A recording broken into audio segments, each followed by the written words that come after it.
Hey, get in. Your ride's here. My name is Abby Falvo. Welcome to Dash Jam, where the late great filmmaker and musician Jaimz Asmundson invites local artists on a journey through Winnipeg, all with a live synthesizer soundtrack. On today's episode, Jaimz is joined by Karen Asmundson of dark electronic group Ghost Twin. This is weird. It is a little weird. Who's Karen? My wife. Enjoy the ride. That was great.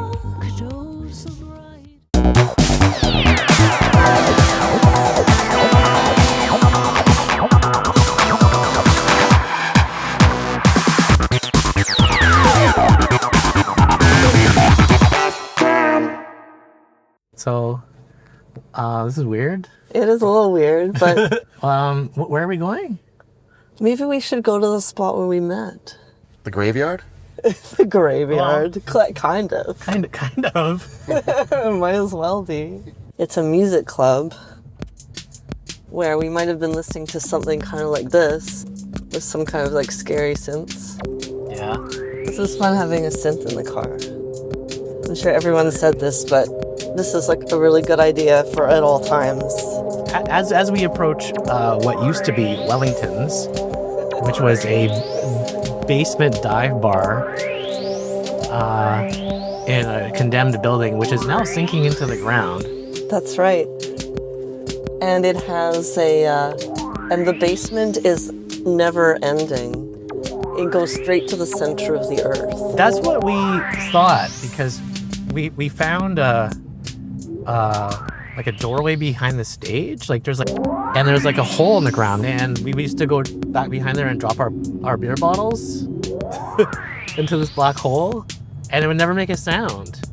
Yeah. So how did you end up at Wellington's, Karen? Just gravitated towards the goth aesthetic.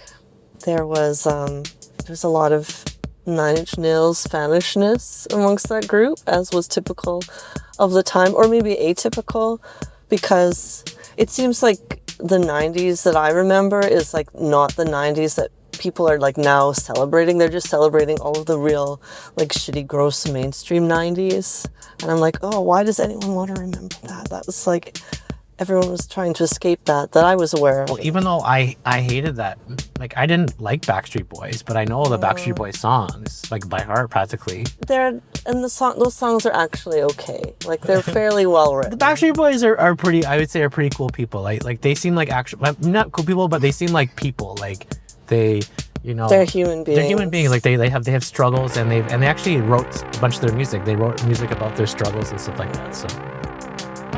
As human as boy bands go, they are human. It's high praise. Yeah, they are humans. So it's a very gloomy, rainy day in Winnipeg. It is. It's like a perfect day to revisit a dead goth bar. Yeah, I'd say.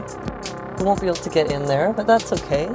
Even if it was open, we could get in. Like no, this place has been shuttered for years. Yes, and we're actually I would say we're kind of responsible in part for that. Maybe you, not me. Well, like our group of people, when I was 15 years old. And you're like a genuine goth in your actual I was super goth when I would go there. Like I remember like I would have like, I used to go with these two girlfriends of mine. And one time I went to the bathroom and I drew on like the like Eye of Ra on my face. And I came back and I just kind of sat down like nonchalantly, and they're looking at me going, they started laughing. And I mean, like, like they were fine with me like wearing makeup. They thought it looked cool and everything, but like that was like, they're like, no, James. You've taken this too No, far. it doesn't look good. Like the cops showed up at one point and started IDing everybody. That everything went really wrong. And a whole bunch of people got banned from the bar. Well, I mean, rightly so. They weren't old enough to go there. But then there's like all these allegiances, so like they would like question you as you're coming in. Do you know the children? Do you know them? Are you part of that group? No, and I'd be like, nope. But that's when the kind of bar started dying. And yeah, you were introduced to me by a mutual friend as someone who could make a web page for my band at the time on a very popular, new, exciting website called mp3.com. Yeah, mp3.com. Well, here we are. Oh yeah, look at it. There's nowhere to stop, which is Not really, totally no. fine. We don't really need to get out. And this is just a doorway It's to nowhere. gross. It's real gross. But it's kind of like the heart of Winnipeg also. Well, maybe like the heart of our relationship Yeah. with Wellingtons. It's where it began. But that was the first time we had met, but that wasn't the first time that I had ever seen you. That's right. I had actually seen your band Quirkus play your first show. Yeah. And I was like, ooh, who is she? She's cute. And the music is really rad. But it was like only 30 seconds of, like, I think I caught the last 30 seconds of your set. Right. I think, and then now we have to take a trip gradually through the south end of the city. And I think that's might be where we end up. That was at St. Norbert Arts Center. It was at St. Norbert Arts Center. So why don't you talk about where you grew up and how you ended up in Winnipeg? Yeah, I grew up in the Fort Rouge neighborhood. I've always been odd and fitting into this kind of privileged area where kids cared what brand names your clothing was and things like that I didn't care about at all. It was just not, I couldn't really function. And you wanted to be a frog when you were... I wanted to be an actual frog, yes. And I actually did wear green at all times. Well, my favorite picture of you when you were a little kid is when you were like wearing like a green shirt that had like that green collar, like that's kind of like Kermit the Frog. Yeah, like those little... Kermit the Frog. What is that Kermit the Frog has anyways? Because frogs don't have that. No, it's just a puppet accoutrement. you had like a Kermit the Frog puppet accoutrement sweater, and you're trying your hardest to like look like an actual frog. You kind of looked like Kermit the Frog in the picture, and you kind of were a bit I was anemic. Yeah. So if I had like a completely white face and was wearing green, I would actually look green. Yeah.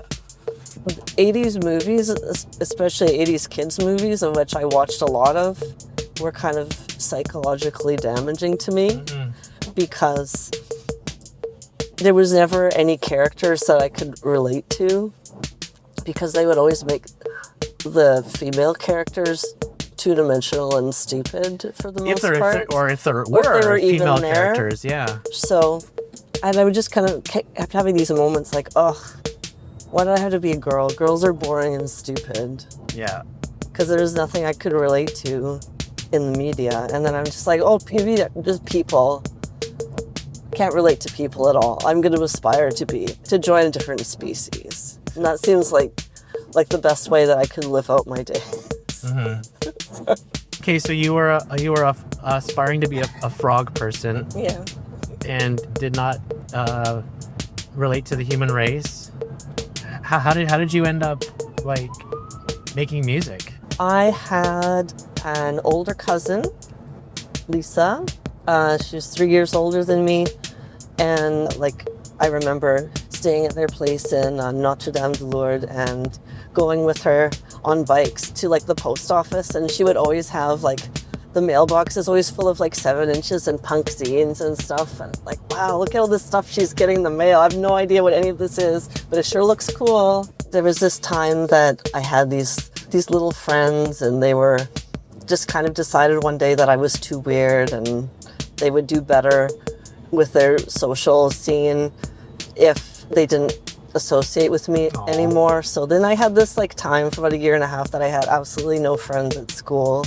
And my cousin kind of noticed that I was not doing well, so she decided to take me under her wing a little bit. At the time, in Osborne Village, there was the coffee place called the Roasting House that I would always hear about as being like, oh, this is like the cool place to go. And she's like, oh yeah, I know that place, let's just go. Because at the time, seems like there a was very also 90s thing, though. It's like, we gotta go hang out at this coolest coffee shop in town.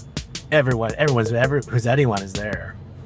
It was kind of like that too. She would take me to all ages shows. Yeah. And I was like, what? So I was kind of introduced to like the punk scene and everything. Things were getting kind of out of hand with like bullying at my school. Yeah, we were on holidays, and then we came back and found our yard was totally covered in toilet paper, and there was like bullet holes through the back windows of our house. Like actual bullet holes, or I like think BB it guns? was, I don't know. It was holes, like the glass was broken. Oof. And then my parents were just kind of like, we have to get out of here. Yeah. So yeah, I moved to the country, Anola, and I met, it was kind of a group of like these misfit girls. We got into all this different music together, and I guess we dabbled in the occult. And so we formed this little band, this little basement girl band. Yeah. That didn't actually end up performing ever, but I was kind of the one that was still like, I've been bitten by this bug now, this band bug. And what was it about being in the band? It's just this like kind of raw feeling of like expressing yourself and not caring. Yeah. I don't think I'll ever be able to give that up. Even when I'm like really elderly. I'm glad we don't have kids, because I totally would have embarrassed them later on. I'm just gonna keep doing this. Well, they would be raised in it, so it would be like a form of child abuse, right? Yeah. Sorry, kids, we're leaving you here. Just with some bowl of food and water. We're gonna be gone for a month. Some bread crust. Don't forget to wipe your butts. Oh, this is a good soundtrack to pulling into St. Norbert. So what gave you the push to start your own band? I shared some of my songs with friends, and someone was like, why don't you perform this stuff? Just like It was just like piano. the piano. I was like, I guess I could do that. It sounded terrifying, but so then I wanted to start my own project, and that was Quirkus. That was when I first kind of took the plunge. It was put myself out there. These are my own ideas. So what you witnessed at the place that we're approaching right now was my first time ever having that experience of playing my own music for an actual audience. So I was having quite a lot of strong feelings at that moment. So here we are in front of the World Peace Pagoda at St. Norbert Arts Center. Do you want to talk about what it is? Inside of it are these crystals called chirira that came from I think the cremated body of Buddha. Oh, Buddha, yeah. Is that, am I remembering? That's what I remember. Yeah, and at the time, we were really getting into like meditation and thinking that if you could reach these certain meditative states, it would increase the chirira in your body. Yeah, that's what they said, is that when you meditate, it starts to form these crystals inside of your body. Yeah, it's fascinating. I'm not sure what the truth is to that, but it's a nice thing to think about, perhaps. And maybe they're inside this pagoda. Yeah, so what I remember from the story was that there's these Tibetan monks had come, and they decided that there's something special about this place, and they put these pagodas all over the world. It was like ley lines. Yeah. That like energy centers in the earth, and this was one of the. Yeah, that's a fact. I don't know, maybe. So you were in a band when I met you, which lasted half of the time that I've known you. And soon after that, you and I started making music together. What are your thoughts on like being in a band with your husband? Oh, who's Best he? ever. Who's your husband?